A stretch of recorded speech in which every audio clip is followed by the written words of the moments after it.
A primeira delas é ter boa formação de conhecimento técnico. Júlio, o que as empresas estão buscando aí que você tem visto aí de conhecimento técnico teórico? Bom, são profissionais que são capazes de lidar em ambientes multitarefas, multifunção, tudo ao mesmo tempo, que tenham a capacidade de se deparar com um desafio e não travar. Eu não sei o que eu preciso ainda para poder dominar aquela área, mas eu sei acessar o conhecimento. Eu sei aonde eu posso buscar aquela informação, ou eu sei, qual é a lacuna, eu percebo qual é o vazio, qual é o gap que eu preciso preencher, e aí eu vou e busco aquele conhecimento e adquiro aquele conhecimento. Hoje as organizações não têm tanto tempo mais para formar você. Então o profissional, ele tem que ser, antes de mais nada, gestor da própria carreira. Como num plano de voo aonde eu quero chegar, o profissional de logística, ele precisa isso. Quais são as ferramentas que ele vai reunir para fazer aquela travessia? Que tipo de formação ele precisa ter? Talvez você não tenha a formação que tem aquele nome de grife, mas ela foi feita de forma intensa. Você viveu, você respirou, você colheu o melhor que ela podia te dar. Então aquela formação acadêmica, ela vai atender para aquele step. Mas, como um bom planejador, como um bom logístico, e esta é uma das características da nossa área, você vai ver além. Ok, estou nesta posição, nesta função, já tenho estas ferramentas. Quais são os próximos desafios? Então também é começar a buscar qual é o conhecimento que você precisará ter para torná-lo mais capacitado, para torná-lo mais robusto, para fazer a travessia. E aí tem duas coisas ali que hoje são decisivas. Uma delas é você ter um segundo, terceiro idioma, você conhecer também uma outra língua. Se a tua empresa tem relacionamentos com outras organizações internacionais, conhecer a cultura, conhecer os hábitos daquelas pessoas, até para que o relacionamento com seus interlocutores se torne mais fácil. Conhecer outros idiomas possibilita você, gestor, possibilita você, administrador, você, logístico, entender, por exemplo, manuais técnicos, entender condições de trabalho que lhe serão apresentadas de uma forma que você não precise depender de outros meios. Você conseguirá entender qual foi a mensagem que te foi transmitida. E, atualmente, estamos cada vez mais conectados. Como é que nós chegamos aqui hoje? Provavelmente vimos as condições do trânsito, vimos a condição do clima, tudo isso na palma da mão. A mesma tecnologia que nos encanta, nos dá entretenimento, nos presta informações, também serve como um portal de conhecimento, deve ser utilizada em nosso proveito, para que nós tenhamos cada vez mais conhecimento. Até porque as organizações também vivenciam isso.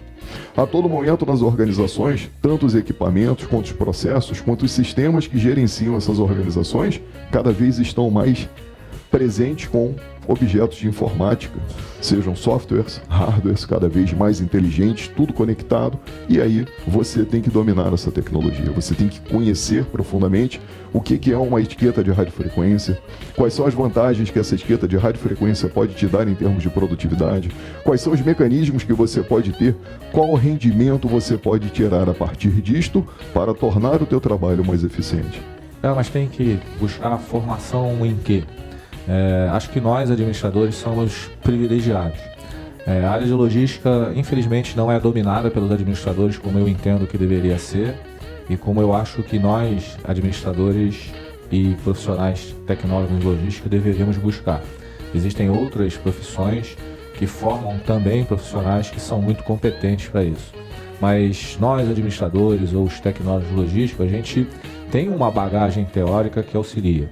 Eu lembro que quando eu comecei a trabalhar em logística, tinha pessoas que não tinham tido acesso à formação e que faziam as coisas por repetição do que via o outro fazer. Então eu trabalhei com encarregados na época, que tinham 15 anos fazendo aquele negócio e até faziam muito bem. Mas eu posso assegurar para vocês que a experiência ela é válida, ela é importante, mas ter o conhecimento teórico te auxilia bastante. Saber o porquê que aquilo acontece é importante. Então, buscar uma formação na área de administração, na área de tecnologia e logística, era importante. Você vai entender mais como você vai poder usar aquelas ferramentas. Idioma que o Júlio falou, a questão da tecnologia. Eu costumo dizer que quem trabalha em logística é como se fosse um cara que está sempre escalando uma montanha. todos os dias da minha vida, desde que alguém me chamou para trabalhar em logística, eu nem sabia muito bem o que era, eu achei que eu estava subindo uma montanha e como bom montanhista eu tinha que ter uma mochila. E como bom montanhista que eu achava que eu queria ser, na minha mochila eu tinha que ter o máximo de ferramentas possíveis para me safar de alguma coisa. Então eu às vezes faço algumas trilhas, não montanhas, mas lembro que a primeira vez que eu subi uma montanha, a minha mochila não tinha nada, só tinha máquina fotográfica e água. E aí o cara que estava me acompanhando falou, você trouxe fósforo? Eu falei, fósforo pra quê? Ele falou, pô, e se a gente ficar perdido? Aí na outra eu levei fósforo. Ele falou, mas você trouxe o fósforo enrolado num saco plástico? Porque se chover vai molhar. Eu falei, na outra eu já levei lanterna. Hoje, quando eu vou fazer uma trilha, a minha mochila eu já até subloquei uma pessoa para carregar a mochila para mim. Gerei emprego. E assim eu acho que é a nossa vida. Cada dia você tem que ter um conhecimento novo. O conhecimento nunca é demais. O Júlio viu, o meu filho é da idade de muitos daqui, né? Eu tenho um filho que vai fazer 20 anos e ele é o cara que mais me ensina sobre tecnologia. Pô, ele chega em casa com as paradas, pô, olha só que negócio sinistro. Eu podia muito bem achar, pô, cara, você tá iniciando a vida, pô, me ensina aí o que é. Pô, tu já viu isso aqui? Não, não vi não. Então a gente tem que também estar aberto a buscar outros conhecimentos, de várias formas. Indo para uma instituição de ensino, vindo aqui, assistindo coisas interessantes, né? A internet é um mundo de coisas, boas, mais ou menos, e não tão boas. Daí a gente seleciona. Então, a dica é, cara, busque fortalecer, aumentar a quantidade de coisas que você coloca na sua mochila, porque isso vai fazer diferença. Como o Júlio falou, as empresas hoje demandam de nós o quê? Cara, tem essa situação, como é que você vai se virar? E aí não dá tempo de você ficar sentado lá, vou olhar aqui no livro do Balu, página 139, o que aconteceu. Não dá. Você tem que se virar. Por exemplo, nas últimas 2 semanas, eu nunca ouvi falar tanto em logística na minha vida como nas 2 últimas semanas. Eu queria desafiar a todos os estudiosos de logística que me dissessem em que livro que está escrito como ia resolver o que aconteceu. Cada um resolveu de um jeito. Nós temos uma pessoa aqui na sala que mandou um WhatsApp para mim falando, pô, não vou poder te encontrar que eu tive que levar um material de avião. Teve que se virar. E não estava escrito em nenhum livro, se acontecer isso, faça isso. Mas ele foi adquirindo esse conhecimento com o tempo, foi vendo. Provavelmente, se a gente passar por essa situação novamente, você já vai guardar e falar, pô, vou fazer assim. Então, conhecimento nunca é demais. Então, busquem esse conhecimento. A questão do idioma ela é importante porque nós vivemos hoje num mundo sem fronteira.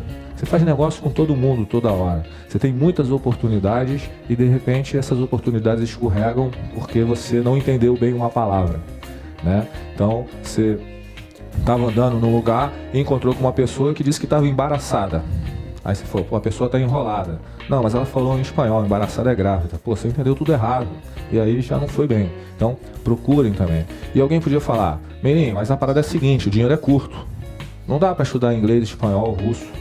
E aí eu vou falar para vocês, cara, você tem uma porção de aplicativos gratuitos que te ajudam em um montão de coisa. É questão de dedicar tempo. Menino, não tem grana para fazer curso de Excel avançado. E eu vou te dizer, cara, tem no mínimo 50 mil cursos de Excel avançado gratuitos. Pô, mas eu não tenho tempo. Cara, eu vejo uma porção de gente no metrô com o seu celular, com fonezinho de ouvido, assistindo paródia, que eu também acho muito legal, e vejo muita gente estudando também, que eu acho muito legal. Então a gente tem que equilibrar esse tipo de coisa. Quem tiver mais conhecimento, quem tiver mais ferramenta na mochila, na hora que estiver lá na montanha, vai conseguir virar melhor ou pior. Beleza? Quem fizer as escolhas, né, Hélio? Porque o que o Hélio falou a respeito dos aplicativos, existem aplicativos, né, eu não vou fazer merchan no aplicativo, mas você baixa... Por que você não vai fazer merchan? Então eu vou fazer merchan. Um deles é o Babel. Isso é bom? Bom. Bom pra falar. Um deles é o Babel, tem em inglês e tem vários outros, né, vários outros idiomas. E você baixa o aplicativo e você aprende por dia uma média de 10 palavras novas, vamos colocar isso. Ao longo de um ano, naquele tempo que você ficaria ali no joguinho, que você ficaria ali vendo vídeos engraçados no YouTube, você está montando uma coleção de palavras, de expressões, você tem como treinar pronúncia, e você, no final de ano, você tem 3.000 palavras. Amados, com 3.000 palavras, vocês se viram em qualquer lugar. Juntou 2 anos, 6.000. Qual foi o teu investimento? 0. Tempo. Né? E aquele tempo que estaria numa janela de ociosidade. Você está indo para algum lugar, você está voltando de algum lugar. São escolhas. Estar aqui hoje foi uma escolha. Primeira escolha que nós fizemos hoje, abrir o olho. Podia ter ficado dormindo. O campo gravitacional no frio é mais intenso na cama. Não dá vontade de sair da cama. Mas nós temos uma meta, temos um foco. Coloca isso como meta para você. Coloca isso como algo desafiador. Se dê esse presente. E insere um idioma. Fechou aquele pacotinho, porque na verdade, se eu perguntar para cada um de vocês aqui, quem fala inglês, todos vocês falam. No nosso dia a dia, em função da globalização, estamos com estrangeirismos presentes o tempo todo no nosso vocabulário e a gente não percebe. Então, é só dar o quê? Uma refinada, um polimento. E aí você gradativamente vai se tornando mais robusto.